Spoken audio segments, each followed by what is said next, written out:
Excited to introduce to you our speaker for today, Nickolay Mladenov. He was until last year the UN Special Coordinator for the Middle East peace process. He's a veteran Bulgarian politician and diplomat who served at the UN before his last position as a special representative for Iraq, and he also is a former Minister of Foreign Affairs and Minister of Defense of Bulgaria. Welcome, Nickolay. We are very happy to have you with us. Today we're going to discuss the quite difficult topic of the UN and the Israeli-Palestinian conflicts and Europe's role. So let's dive right in. As you know, there is a rampant feeling in Israel about the UN being biased, not being an honest broker.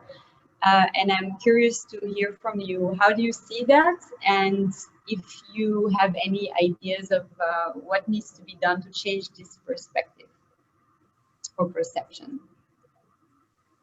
Thank you, Pascaline, and thank you, David, for inviting me to speak to your esteemed group and to dive straight into this really impossible discussion that brings three completely different perspectives on the situation: Europe, the UN, and the Middle East peace conflict. Certainly, to a broader Israeli audience, this would seem like an impossible mishmash to talk about.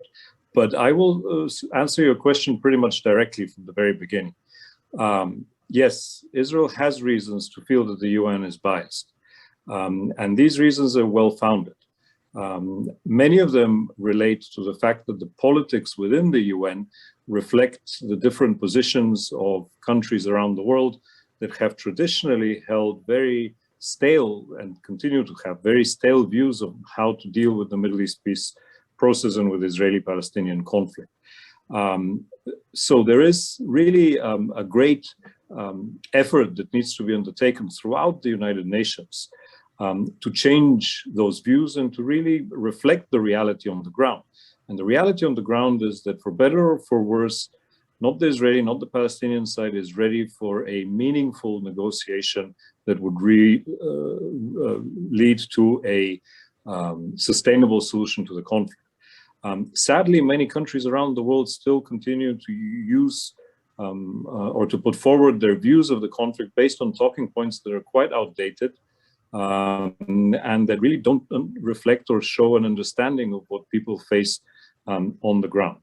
However, there's some good news as well. And part of that good news is that things are slowly changing, and slowly being the key word in this. If you go back a couple of years when the previous US administration tried to put forward a draft resolution in the General Assembly of the UN condemning Hamas, that resolution didn't go through by just a couple of votes.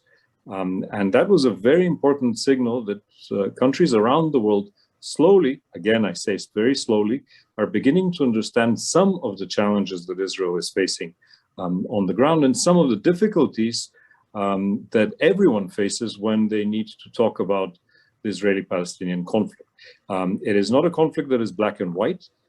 It is not a conflict that can be solved from the outside. And it is not a conflict that cannot reflect the very basic understanding, and that is that both peoples, the Jewish people and the Palestinian people, have a right to have states of their own and live in peace and security in the land of Israel. And that is something that is still very difficult for many around the world to understand. So yes, there is reason to feel that there is a bias throughout the United Nations, but there's also some good news that this can change. And it demands the efforts of not just governments, but it demands the efforts of NGOs, groups like yours, to change that. Despite all of this, I do believe that the UN or parts of the United Nations can play a role as mediators between Israelis and Palestinians and be useful to keeping the peace and bringing around a sustainable solution. Now, you were you were this coordinator for 5 years, so I would be very interested to hear from your experience looking back, if you could just tell us how initially perhaps you were received by both Israelis and Palestinians, and looking back also, what were your greatest successes, and what were the biggest obstacles you faced in your position? Thanks. It's, this position that the UN has, the coordinator for the Middle East peace process, is a very strange animal. First of all, because there is no Middle East peace process, and there hasn't been one for a very long time. And if I'm not mistaken, I was the first coordinator for the Middle East peace process who said that openly. Secondly, the expectations of what you do in this position are very different. One, there's the expectation to brief the Security Council on a monthly basis about developments on the ground, and I had to do this regularly every month for my entire period there. How you present things on the ground is important because that helps shape the understanding of the countries in the Security Council of the situation on the ground, and you can and you have to be, or try to be, as clear and unbiased as you can in order to show people the reality that both Israelis and Palestinians face. There are expectations from Israelis and Palestinians. The Palestinians expect the UN to just repeat what their narrative is, while Israel expects the UN just to get out of the way. And this is not a very comfortable position to be in. It was very difficult in the beginning, but I believe that by building trust with both sides, by showing that you can play a meaningful role as a mediator, by trying to stay as far away as possible from the politics of member states and really focus on the realities of on the ground, by understanding as much as you can what are the real challenges that people face, whether that's in Israel, whether it's in the West Bank, whether it's in Gaza, and trying to work out practical solutions. Yes, that office can be useful. And perhaps the most pertinent example of how useful that office can be is the mediating role that we took on between Israel, Gaza, working with Egypt and others to prevent for, what was it, 4 or 5 years, an escalation and war. And that type of work is probably not directly related to the grand title of coordinator for the Middle East peace process, but it is what reality demands. Because as I said in the beginning, there is no currently there is no peace process, and there are objective reasons for why that is the case. Neither of the two sides is ready to sit down and hammer out a final settlement that can be sustainable and accepted by the public on both the Israeli and the Palestinian side. And so you've actually already touched on my third question, which I was going to ask you about. What role do you see that the UN can play in stabilizing and improving the Israeli-Palestinian relations and the prospects for negotiations? You already spoke about being a mediator, being a communicator, of how the actors are seeing things on the ground, coming up with practical solutions. Can you maybe give us a few examples of what you achieved in the 5 years you were a coordinator? And can you also maybe share with us what next things you had in mind or you would like to see in the future? Well, I think one of the key lessons that I learned very early in my job was that because there are very objective reasons why negotiations are currently not possible, then both sides should be encouraged to focus on things that they can do unilaterally on their own, practically on the ground, to improve the livelihoods of people, their lives in general, and to look pretty much at what are the obstacles that exist to returning to meaningful negotiations and try one by one to remove these obstacles. I go back to 2016 when we initiated, together with the US, Russia, and the European Union, a document which I still believe is quite unique in the history of the conflict, the Quartet Report. The Quartet Report, when it came out after months of negotiation within the group of four, was not aimed at restarting negotiations. It was aimed at actually saying openly what are the obstacles that exist that should be removed before any negotiation is possible. And I remember very early in those discussions, in one of my Security Council briefings, I used the phrase meaningful negotiations, and somebody called me back very quickly and said, listen, you can't say meaningful negotiations because that means that the negotiations until now were not meaningful. And my point was to really get attention to the fact that, you know, you can't have negotiations for negotiation's sake. You have to focus on the situation on the ground and what needs to be changed in order for such a situation to emerge where negotiations make sense. In my mind, there is a number of things that Israel could do and should do on its own in order to improve the lives of Palestinians. There's a whole lot of issues that the Palestinians themselves can do and should do in order to improve the lives of their own people. And perhaps the last and most visible of those asks is to actually have elections, which they haven't had since 2006. And there's a great disconnect between the leadership and the people to try and resolve the differences, the vast gap that exists in the West Bank and Gaza with Hamas's total control of the Gaza Strip. And there is a bunch of things that should be done together by both sides. There's a number of things that the international community can do to create conditions that are meaningful. Now, if you go through that list and you actually rebuild some of the trust which has been lost throughout the years, perhaps only then can meaningful mediation take place. So I think that was one of the first achievements that we had in the beginning of our work in 2016. It was very important to set out these expectations, not really expectation that they will be immediately addressed, but at least to show that we in the office of the UN in Jerusalem and our partners really understand that it's the time for steps on the ground, not for grand statements in international gatherings. And I'm happy to say that many years later now, you know, after the previous US administration, the new US administration, we're seeing that this understanding is taking hold, that people do believe now that it is time to actually look at what can be done to improve the lives of people before moving to grand statements and grand ideas about negotiations. Keeping the peace in Gaza, I think, was very important as well.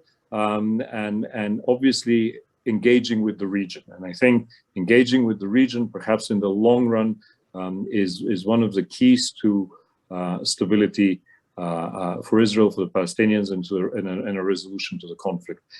In my mind, there's no way forward without a full and active and open dialogue with the Arab countries, Jordan, Egypt, the UAE, Bahrain, the countries that now have relations with both sides, others as well. Their role is going to grow much more in the future than in the past. Thank you, which actually leads me to the next question, kind of zooming out of engaging the Palestinians, just more generally. How do you see the recent Israeli-Arab normalization, and what impact could it have on the Israeli-Palestinian conflict? You already mentioned that Arab actors could play a positive role, getting involved in mediation, and also specifically what can the UN do to help? And I also just want to mention to our audience that Mr. Mladenov was actually praised by both Israelis and Palestinians after he left his position, which is actually a very rare thing, I think, and something to be very proud of. Thank you. Look, I am a great fan of the Abraham Accords and of the agreements that were reached to normalize relations between Israel and the Arab countries. I believe that this is a historic achievement, and it is an achievement that actually goes well beyond the bounds of just Israel, the Palestinians, or the region. And the reason I believe this is because if you look back in history, you will see that once Arab countries have relations with Israel, they're far more effective in talking to both sides, the Israelis and the Palestinians, on the Israeli-Palestinian conflict. And secondly, very, very importantly, for Israel, for the public opinion of Israel, for the Jewish people in general, such agreements signal stability and a message of acceptance in the region. And that message of acceptance in the region is perhaps one of the keys to unlocking the potential of negotiations, because nobody wants to negotiate if they believe that the other side wants to, wipe them off the face of the earth or push them into the sea or whatever.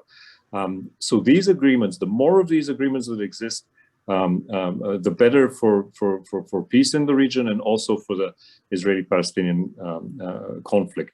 Now, obviously, the Palestinians felt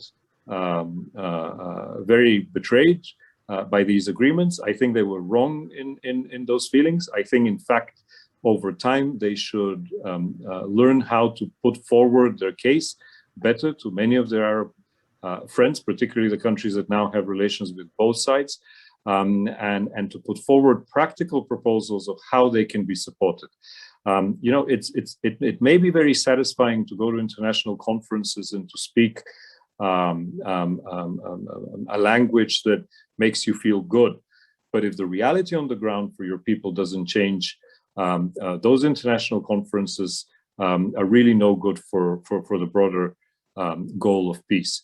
And lastly, what the UN and in a way the European Union as well should do is actively promote such agreements, actively promote the opening of relations between countries in the Middle East and Israel, support them in any way they can. This is not to say that the Palestinian issue will be forgotten and put to the side. On the contrary, it will create an environment which is much more conducive to a future resolution of the conflict. Sorry, Pascaline, I can't hear you. Sorry for that. So I just want to, now that we've talked about Europe, I would like to talk about the role of Europe in the UN. How do you see Europe, how has Europe shaped the UN's approach to the Israeli-Palestinian conflict, and what can we expect in the years to come? Well, Europe is not Brussels. Europe is a combination of Brussels, the European institutions, and member states. And what I think is important to understand is that member states in the European Union must understand better the strategic, the security and other environments in environment of the Israeli-Palestinian conflict. It is fine to say that the conflict should be resolved on the basis of a two-state solution, and I fully support that. And I will always continue to believe that it is in the interest of both Israelis and Palestinians to separate in states of their own. That should be the goal. But many in Europe also need to understand the specific security challenges that Israel faces and the specific challenges that the Palestinians face.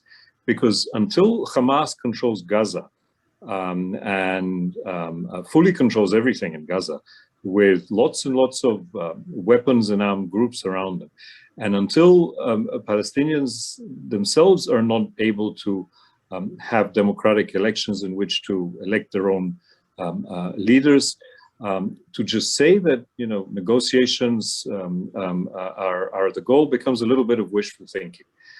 Europe needs to understand that it needs to put its weight behind changes that are helping improve the lives of people. And these changes can be done through the financial support mechanisms that Europe has for the Palestinian people. They can be achieved through the leverage of conditionality. They can be achieved through dialogue with Israel, dialogue that has been frozen for a very, very long time.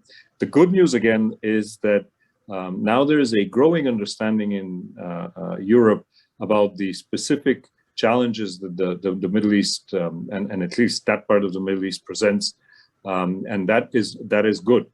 That will over time change the views of the European Union as well. But why did I start with the fact that Europe is not just Brussels, it is also a combination of both the institutions and the member states? Because these understandings also need to be heard in the European Parliament, in the European Commission, in the institutions of Brussels. If Europe wants to play a role in the Middle East peace, in resolving the Middle East peace process, it does need to get a much more realistic understanding of what the situation is on the ground, and not just rely on slogans and talking points. Now, Europe also can play a role in the United Nations, and throughout the whole universe of the United Nations, if you wish, ranging from the Human Rights Council in Geneva to the General Assembly in New York to the Secretariat to the various agencies. These bodies all have different dynamics. I think Europe needs to also come through as member states, as countries in those institutions, to show that it has a more sophisticated and more balanced understanding of what are the challenges on the ground. And we've seen how also voting patterns are slowly changing. Again, the Hamas draft resolution in the General Assembly, other votes in the General Assembly are changing. Some countries in the European Union have a different voting pattern than they have had in the past. There's a lot of work to be done. And I think it's very, very important, because whatever way forward out of the conflict is identified, it will always remain critical what the region says, what the Arab countries around Israel say, what Europe says, what the Americans say, and what the Russians say. These will be the basic, not four, but four, together with pillars, which will need to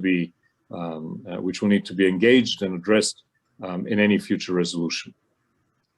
So actually, ELNET has launched a new campaign to work exactly on this issue of the voting pattern at the UN, and to change it. So I wanted to ask you, you had a bit of a taste of what we do. You took part in our Europe Middle East Forum, which is a new initiative that is conducting dialogues with different Arab participants and the Europeans and Americans, which is one of the things that we do. We also organize delegations to Israel. We organize policy conferences and all kinds of educational activities. So I wanted to ask you, what recommendations do you have for an organization like ourselves that is trying to make a difference and to bring Europe and Israel closer on these issues? Well, I think you're doing a great job, by the way. I really believe it, because I've seen some of your work on the ground. And I would say that it's really important to show Europeans from the institutions, from governments, from media, from civil society, to help them gain a much more granular understanding of the conflict. Because this conflict has been around for far too long. And on many occasions, it's become a battle of slogans and a battle of narratives. And I found that if you bring people to Jerusalem, if you take them around to see how Israelis live, how Palestinians live, if you take them down to the Gaza fence and show them the challenges there, people start to understand that this conflict is far more complicated and far more and you need a far more detailed understanding in order to be able to tackle it. And that helps move away from the sloganeering and outdated understandings of what is possible and what isn't. We live in a new world. We live in a very, very different reality today. And in Europe, it is both members of the European Parliament, it is members of national parliaments, it is the media, it is civil society that need to understand what's going on the ground. And I know that often the reaction will be, well, we have so many other things to worry about, and there's nothing really happening there. And unless it's in the news, unless there's some flare up in the news, people don't have the time to focus on it. But I'm sorry, if Europe wants to play a role, and if it does want to play that role seriously, it does need to take much more seriously the task of understanding what is happening on the ground and what is possible and what is impossible. It is one thing to have aspirations and goals, but it's another reality to try and figure out how you can be useful. And right now, we need, I think both the Israeli people and the Palestinian people need an approach that is much more practical, much more centered on, as I said earlier, removing obstacles to negotiations rather than just focusing on goals and slogans. And in that sense, I think, a lot of your work with the institutions, with national governments, with parliaments, with civil society in Europe, youth groups is extremely important. That type of work is really a long-term investment in peace. It is not something that will, one will see the results with quickly or immediately, but it is something that really is necessary for the future. Thank you so much. I see that we have a lot of interest from our audience, and many people have already raised their hands to ask questions. I will ask you one more question before we move to the Q&A part regarding Gaza. So you met actually the leader of Hamas in Gaza, Sinwar. So I just wanted to know, out of curiosity, how was your experience in dealing with Hamas? Well, I've, whether in this context or in Iraq or elsewhere in my work, I've met all kinds of people. And I've learned that it is very important to try and understand the perspective that they have on the conflict and what drives them. And in that sense, this has perhaps been one of the keys that I've used to a lot of our work on the ground, including in Gaza, to try and understand how Israel, how Gaza sees the reality on the ground, and what can be done. And a lot of our work was focused on really trying to address some of the massive humanitarian challenges that the people in Gaza face. Because really the real threat of escalation started going up when President Abbas decided to stop electricity supplies for Gaza.